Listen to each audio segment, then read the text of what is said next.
Hey, what's up, everybody? It's Clements, and we are looking at Torchlight II here at PAX, and I have the honor of being with Travis, who I've heard is the president of everything that's ever existed. Yes, the world. So, no, you were one of the main leads, obviously, behind the development of Torchlight II, and why don't you just tell us a little bit about the game, top level first, maybe, for our audience. Top level, basically Torchlight 2 is adding the things that people wanted from Torchlight 1. Everybody wanted multiplayer, we added multiplayer. People wanted a larger world with more involvement and more interesting places to go. That's what we did. That sounds good. I like things that we request and then they actually come true.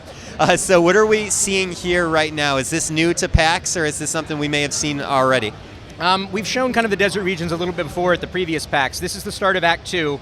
It's substantially different than it was the last time we showed it. We've got the Ember Mage class being played here, and it looks like we've got a Panther pet tagging along behind.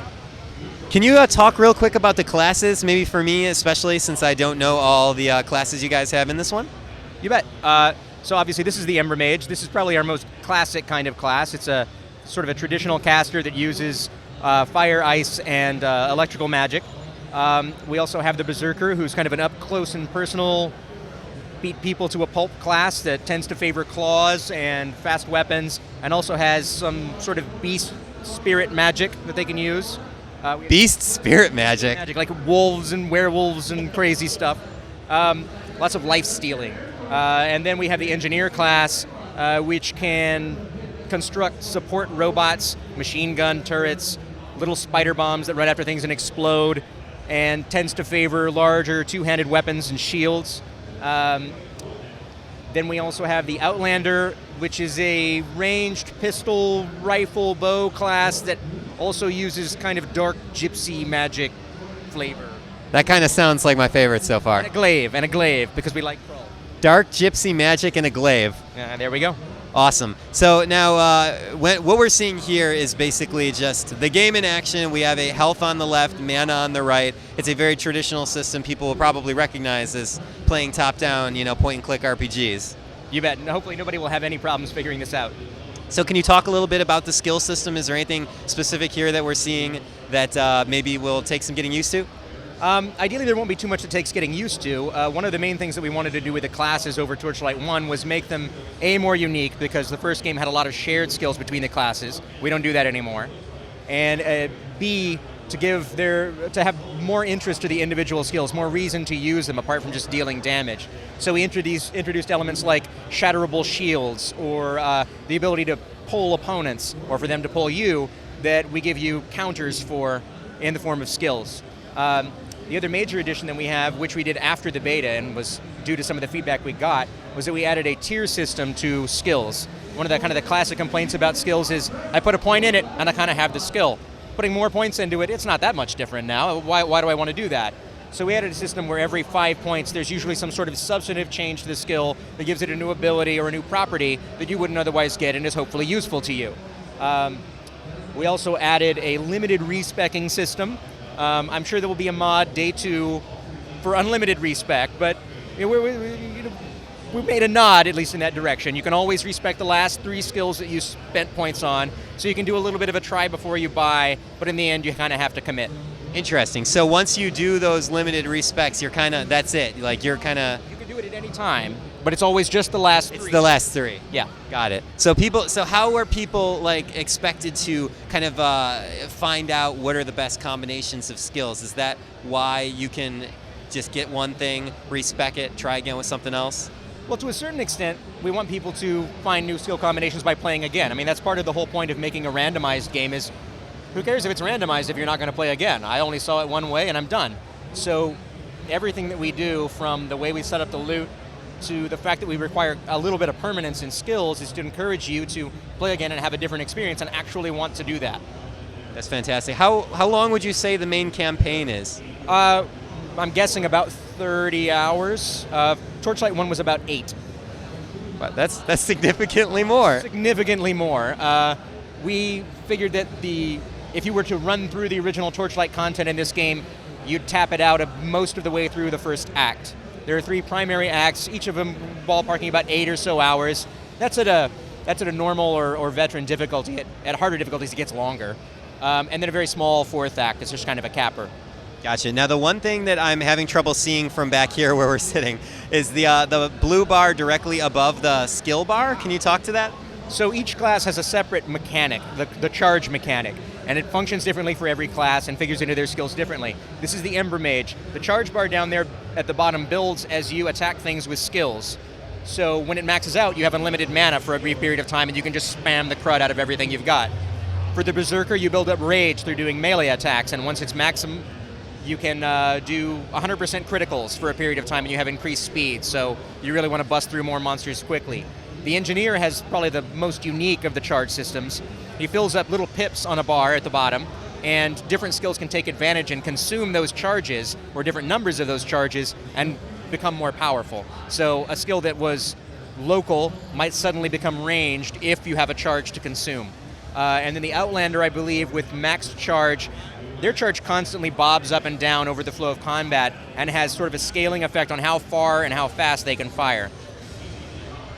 So I just wanted to ask you real quick about the beta. What sort of things did you guys find from the beta? What was helpful? What offered new challenges? We got lots of information just on a technical level about how people were having problems connecting with bizarre setups of firewalls, routers, NATs, all of that boring junk. It's the great stuff. That's what makes online gaming good. It's so fun. In response to that, we actually added a relay server, which is a way to kind of circumvent problems if people actually do get in a state where they can't connect. The other main feedback we got was obviously about the skill system and one-pointing skills, which is why we added tier bonuses and went through all of our skills again. A lot of things were really usability issues. I want an easier way to get to people that I'm playing with. So for instance, we unified our portaling system. We don't have such a thing as a town portal anymore. We just have waypoint portals, which work in conjunction with waypoints. So you can open a portal anywhere, and if there's another player in the game, you can warp directly to them through it. Cool. And can you remind me how many people in one instance of a multiplayer game you can have? We currently have a max of 6. That's a nice number. It's a nice number. Playing with 6 people is a little bonkers. Can you talk a little bit more about the environment? Because I noticed we've kind of gone underground, correct? Yeah, we've got a lot of, especially compared to Torchlight, we have a ton of really interesting environments. They're all randomized, even the large outdoor, very organic areas. Each act has a very specific climate, so the first one is kind of a rainy highlands. Then we have the desert act, which goes from kind of dune areas to a dried out ocean bed with boats sticking out of it in various directions. And then Act 3, which we're not really talking about much, but it's totally different. Want to give us a hint? Green. How's that? That's a great hint. 32. Each area is generally made of 2 large, open, randomized regions, which then have various dungeons that fork off of them, and then some connector dungeons between the town hub for the zone. Excellent. And now tell us a little bit about, maybe walk us through some of the skills that the, specific skills that the Ember Mage has. So the Ember Mage, right down there in the bottom corner, she's got Thunder Locust, which is kind of a local spell that you cast down, which makes a little pocket storm, which will electrocute anything that gets near it. She's got Blazing Pillar, I think, which shoots out 4 pillars of flame, which will seek out nearby foes. She has Prismatic Bolt, which she's firing right now, which does all of the elements and seeks. What else have we got? She's got Hailstorm, which is kind of a massive area damage debuff, which can stun people and eventually shatter their shields. What else have we got? Looks like that big lightning bolt that she just threw down there. Thunder Locust getting summoned right over there. Nice. The Ember Mage also has Fire Bombs, which are kind of little lobbed flaming grenades that make pools of flame. I'm going to miss a bunch of stuff. There's Arc Beam, which is a giant bolt of energy that you can fire out of wands or staves. There's a Frost Phase, which is a teleport that does like a freezing blast wherever you come out, which can immobilize enemies and blast the crud out of them. Lots of stuff. Each class has 30 skills. 9 of those are passives, the rest are actives. They're all unique to the classes this time out. And overall, we just think they're a ton better than the abilities we had in Torchlight 1, and we hope people find a lot of interesting ways to use them. That's awesome. Is there any way, can we open up the skill menu from right here, or do we have to be in town? Wonder, would you mind hitting S? So there's the skill menu. It's got 3 tabs. We've kind of categorized the skills to a certain extent based on their utility. At the bottom is your passives, which unlock at kind of a different rate than actives do. And then all those reds and grays up top are your actives. So 7 actives per tree for a total of 21 actives per class, and then 9 passives. you can see sort of those little progress bars under each of the skills. That's the tiers. So if you put a point in a skill, it does get better, you get advancements, and then every 5 points, you'll get a tier bonus, which is your, hopefully, interesting substantive change to the skill.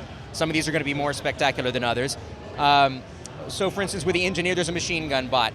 After 5 points in, all of a sudden the machine gun bot gets triple shots. With another 5 points in, they start ricocheting. And then at the last level, they pierce, ricochet, and are triple shots. That's overkill right there. Overkill, it's madness. But then again, to get 15 points in, you've probably got to be like level 87 or something. You really ought to get something for that. Is the cap 100? The level cap's 100. You'll probably finish the game, primary campaign, around level 50. We basically have 2 end games. You can either choose to play the game again in New Game Plus, at which point everything will shift up in level and you can do everything again with more and better loot. Or you can stick around at the end of the game and we have what we call the map room, where you can basically just buy or find little random pocket dungeon maps and go do them with friends or by yourself just to get loot and keep leveling up. Awesome. That sounds great. So what would you say is your parting words for everyone looking forward to Torchlight 2? Thank you to everybody who pre-ordered. We really appreciate it. We hope the wait was worth it. We hope you enjoy it. And we look forward to playing online with you. I'm sorry, when's it coming out? September 20th, 2012. 3 weeks, 3 short weeks. Thank you so much, Travis. Thanks a lot.